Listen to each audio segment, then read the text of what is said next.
Hi! This is Revathi. Video చూస్తున్న వారికి likes, కామెంట్స్‌తో support చేస్తున్న వారికి థ్యాంక్ యూ సో మచ్. ఓ ప్రేమ ఓ పగ ఎపిసోడ్ నెంబర్ 44.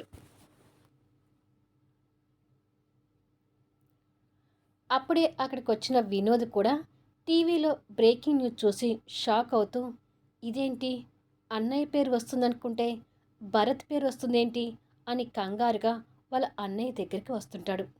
సామ్రాట్ ఆ న్యూస్ చూసి బాధపడుతుండగా, ఏమైంది అన్నయ్య?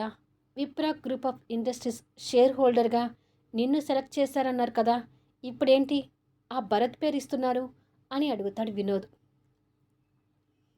రాజశ్రీ కూడా ఆ న్యూస్ చూసి దగ్గరికి వచ్చి, నీ పేరుకు బదులు భరత్ పేరు రావడం ఏంటి సామ్రాట్ అని అడుగుతుంది. కొన్ని కారణాల వల్ల నన్ను కాదని భరత్ని సెలెక్ట్ చేశారులేమ్మా అని అంటాడు బాధపడుతూ. అలా ఎందుకు జరిగిందన్నయ్య? అగ్రిమెంట్ కూడా చేసుకోవాలనుకున్నారు కదా అని అడుగుతాడు వినోద్. అప్పుడే అరుణ్ కూడా లోపలికి కంగారుగా వస్తూ, ఏంటి సామ్రాట్ ఇది? ఈ న్యూస్ చూడగానే ఆగలేక వచ్చేసాను. ఇలా ఎందుకు జరిగింది అని అడుగుతాడు. వారి ఇష్టానికి నిర్ణయాలు తీసుకునే హక్కు విక్రమాదిత్య గారికి ఉంటుంది కదా బావా. వారు నిర్ణయం మార్చుకొని భరత్ని సెలెక్ట్ చేశారు. దానికి మనం ఏమీ చేయలేము అని అంటాడు సామ్రాట్. కానీ సామ్రాట్, ఈ అవకాశం కోసం చాలా ఏళ్ళుగా ఎదురు చూస్తున్నావు కదా. అగ్రిమెంట్ వరకు వచ్చి నిన్ను కాదని భరత్ని సెలెక్ట్ చేయడం అన్యాయం అంటాడు అరుణ్. ఇక వదిలేండి బావా. అసలు ఆ కంపెనీ షేర్ హోల్డర్గా నేను పోటీ పడలేదనుకొని ఈ విషయం గురించి ఇక మర్చిపోండి అంటాడు సామ్రాట్. కొడుకు బాధని ఇంకా పెంచకూడదని రాజశ్రీ అర్థం చేసుకుని, ఇవాళ నీ పుట్టినరోజు సామ్రాట్, గుర్తుందా అని అడుగుతుంది. బాధలో సామ్రాట్ అసలు ఆ విషయాన్ని మర్చిపోయాడు. అన్నయ్యకి విషయం చెప్దామని వచ్చి టీవీలో న్యూస్ చూసి మర్చిపోయాను అన్నయ్య. విష్ హ్యాపీ బర్త్డే అన్నయ్య అని అంటాడు వినోద్ వాళ్ళ అన్నకి షేక్ హ్యాండ్ ఇస్తూ. థ్యాంక్ యూ వినోద్ అంటాడు కాస్త నవ్వుతూ. అరుణ్ కూడా సామ్రాట్కి విషెస్ చెప్తాడు. అక్క ఇంటివైపు రావడమే మానేసిందేంటి బావా? ఇవాళ అన్నయ్య పుట్టినరోజు. ఖచ్చితంగా అక్క అన్నయ్య ప్రతి పుట్టినరోజుకి ఇక్కడికి వస్తుంది కదా, మరి అక్క మీతో రాలేదేంటి అని అడుగుతాడు వినోద్. వినోద్ అలా అడగగానే, ఇంకెప్పుడు మీ ఇంటికి రాను అని శ్రావణి కోపంగా చెప్పడం సామ్రాట్కి గుర్తొస్తుంటుంది.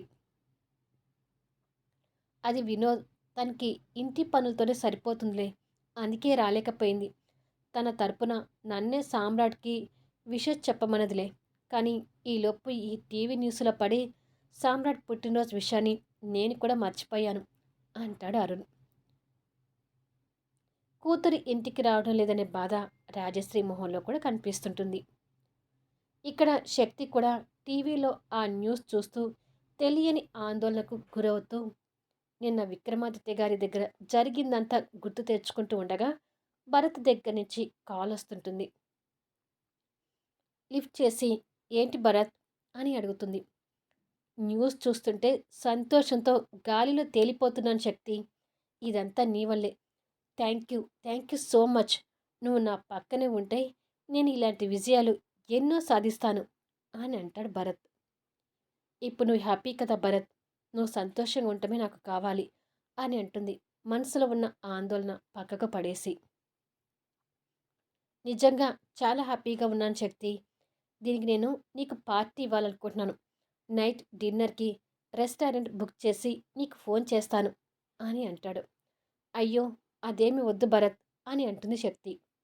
నైట్ డిన్నర్కి పింకీని తీసుకొని నువ్వు వస్తున్నావు అంతే, ఇంకొక మాట మాట్లాడడానికి వీల్లేదు అని శక్తిని నోరుని కట్టేస్తాడు. భరత్ అలా మండి చేసేసరికి శక్తి ఇంకేమీ మాట్లాడలేకపోతుంటుంది. ఇంతకీ పింకీకి రాత్రి మళ్ళీ ఏమైనా జ్వరం వచ్చిందా అని అడుగుతాడు. అదేమీ లేదులే భరత్, టైంకి మెడిసిన్ వేసుకుంది, జ్వరం ఏమీ రాలేదులే. వినోద్ తనని బయటికి తీసుకెళ్తానన్నాడు. వినోద్తో కాసేపు టైం స్పెండ్ చేస్తే మంచిదని నేను కూడా సరే అన్నాను అంటుంది శక్తి. అలా అనగానే భరత్ మొహంలో కాస్త రంగులు మారుతూ, ఎంతవరకు వీలైతే అంతవరకు పింకిని వారికి దూరంగా ఉంచు శక్తి. మరీ మరీ ఇలా చెప్తున్నానని తప్పుగా అర్థం చేసుకోకు అని అంటాడు. అలా ఏమీ లేదులే భరత్. నీ బాధ నాకు అర్థమవుతుంది. సరే ఇక ఉంటాను అని చెప్పి శక్తి ఫోన్ పెట్టేస్తుంది. ఆ పక్కనే ఉన్న పాప వైపు చూసేసరికి సామ్రాట్ కొనిచ్చిన బొమ్మని విడవకుండా ఆడుకుంటున్న కూతుర్ని బాధగా చూస్తూ ఉండిపోతుంది. భరత్ ఫోన్ పెట్టేసి సంతోషంతో తేలిపోతూ ఎలాగైనా శక్తిని పెళ్లి కొప్పించి తనని పూర్తిగా నా సొంతం చేసుకోవాలి అని సంతోషంగా అనుకుంటూ ఉండగా రత్నప్రభ అక్కడికి వచ్చి రాను రాను శక్తికి బాగా క్లోజ్ అవుతున్నావేంటి భరత్? పార్టీలు డిన్నర్లు అని మాట్లాడుతున్నావేంటి అని అడుగుతుంది. నేను ఎప్పుడు శక్తితో క్లోజ్గా లేనని ఇప్పుడు కొత్తగా క్లోజ్ కావటానికి శక్తి వల్ల నాకు ఈ ఆఫర్ వచ్చింది కాబట్టి తన్ని డిన్నర్కి తీసుకెళ్తున్నాను అని అంటాడు భరత్. అది కాదు భరత్, ఒక పిల్ల తల్లిని ప్రేమించే కర్మ నీకేం పట్టింది అని అడుగుతుంది రత్నప్రభ. ప్లీజ్ అత్త, మీరంటే నాకు గౌరవం ఉంది. శక్తి విషయంలో మీరు కలగ చేసుకొని ఆ గౌరవాన్ని తగ్గించుకోకండి. శక్తిని నన్ను మీరే కాదు ఎవ్వరు కూడా విడదీయలేరు. శక్తిని నా నుంచి దూరం చేసే ఆలోచనలు మీకేమైనా ఉంటే దయచేసి మీ ఆలోచనలు తీసి పక్కకు పెట్టండి అని చెప్పి భరత్ కోపంగా వెళ్ళిపోతాడు. భరత్ మాటలకు రత్నప్రభ కోపం తెచ్చుకుంటూ రాను రాను వీడు ఇంత మొండిగా తయారైపోతున్నాడేంటి, చివరికి నా మాట కూడా లెక్క చేయకుండా పోతున్నాడు అని తిట్టుకుంటూ ఉంటుంది. శక్తి పింకీని రెడీ చేస్తుంటే వినోద్ లోపలికి వచ్చి హాయ్ పింకీ అని అంటాడు. హాయ్ ఫ్రెండ్, నన్ను బయటికి తీసుకెళ్తానన్నారు కదా, మీకోసమే చూస్తున్నాను అని అంటుంది. నేను కూడా నీకోసమే వచ్చాను పింకీ. మామూలుగా అయితే ఇవాళ నీ హీరో పుట్టినరోజు. ఇవాళ మొత్తం అన్నయ్యతోనే స్పెండ్ చేయాలి అనుకున్నాను. కానీ ఎందుకో అన్నయ్య మూడ్ అంతగా బాగలేదు. పైగా నేను బయటకు తీసుకెళ్తున్నానని మాట ఇచ్చాను కదా, అందుకే వచ్చాను అని అంటాడు వినోద్. సామ్రాట్ మూడ్ ఎందుకు బాగలేదో శక్తికి తెలుసు కాబట్టి ముభావంగా ఉండిపోతుంది. సామ్రాట్ పుట్టినరోజు అనగానే పాప సంతోషపడుతూ ఓ, ఇవాళ హీరో పుట్టినరోజా, త్వరలో నా పుట్టినరోజు కూడా వస్తుంది అని అంటుంది నవ్వుతూ. అయితే నీ పుట్టినరోజుని ఇంకా స్పెషల్గా జరుపుకుందాం. ఆల్రెడీ రమ్య రాకేష్ కింద కారులో వెయిట్ చేస్తున్నారు. ఇక వెళ్దామా అని అంటాడు వినోద్. పాప జాగ్రత్త వినోద్, ఇలా నేను ఎప్పుడూ వేరే వాళ్ళతో పంపించలేదు, అందుకే మరీ మరీ చెప్తున్నాను అని అంటుంది శక్తి.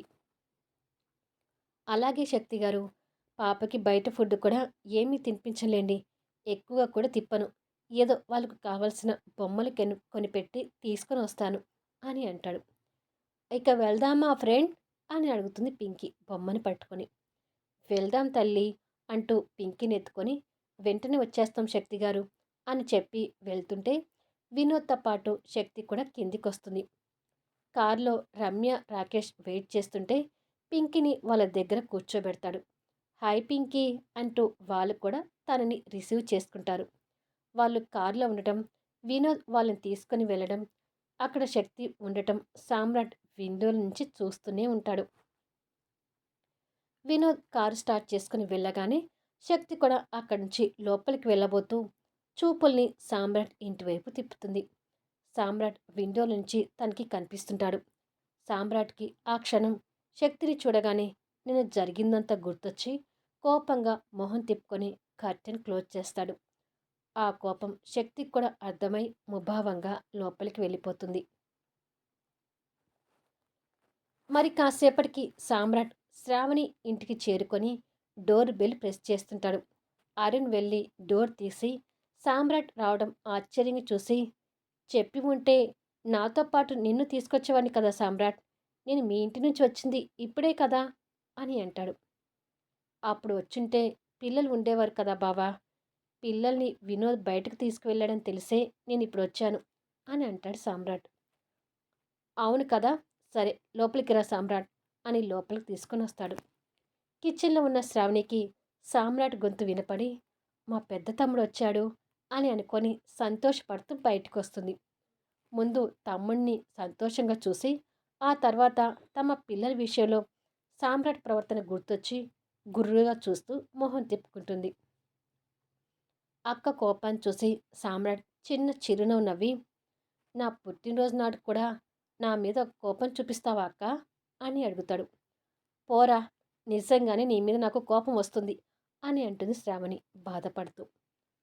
ఆ అక్క తమ్ముడిని చూసి అరుణ్ నవ్వుతుంటాడు.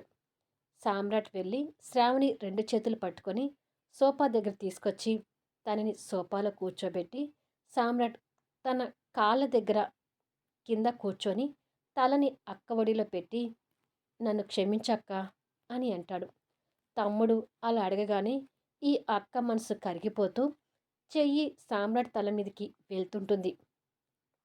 అరుణ్ గొంతు సవరించుకుంటున్నట్టుగా శ్రావణిని పిలుస్తాడు. దాంతో శ్రావణి అరుణ్ వైపు చూస్తుంది. అప్పుడే కరిగిపోవద్దు అని కళ్ళతో సైగ చేస్తాడు. సరే అన్నట్టుగా శ్రావణి కూడా సైగ చేసి, లేదురా, నేను నిన్ను అస్సలు క్షమించను అని అంటుంది. సామ్రాట్ బాధపడుతూ తన ఒడిలో నుంచి తలను తీసి అక్కని చూస్తూ, మరి నేనేం చేస్తే నీకు కోపం పోతుందో చెప్పు అక్క అని అడుగుతాడు. నువ్వు మా పిల్లలతో కలిసి కాసేపైనా టైం స్పెండ్ చేయాలి, అప్పుడే నా కోపం పోతుంది అని అంటుంది శ్రావణి. అది విని కంగారు పడుతూ, అది నా వల్ల కాదక్క అంటూ లేచి నిలబడతాడు. అయితే నిన్ను క్షమించడం కూడా నా వల్ల కాదు అంటూ శ్రావణి కూడా లేచి కోపంగా మొహం తిప్పుకుంటుంది. ఇదేంటక్క ఇలా కండిషన్ పెడతావు అని అడుగుతాడు సామ్రాట్. నువ్వు ఏం చెప్పినా నేను వినను. ఇవాళ మా పిల్లలు, అమ్మ, వినోద్ అందరం కలిసి నీ పుట్టినరోజు సందర్భంగా నైట్ రెస్టారెంట్కి డిన్నర్కి వెళ్దాం. దీనికి ఒప్పుకుంటేనే నేను నీతో మాట్లాడతాను, లేదంటే నీతో అస్సలు మాట్లాడను అని అంటుంది.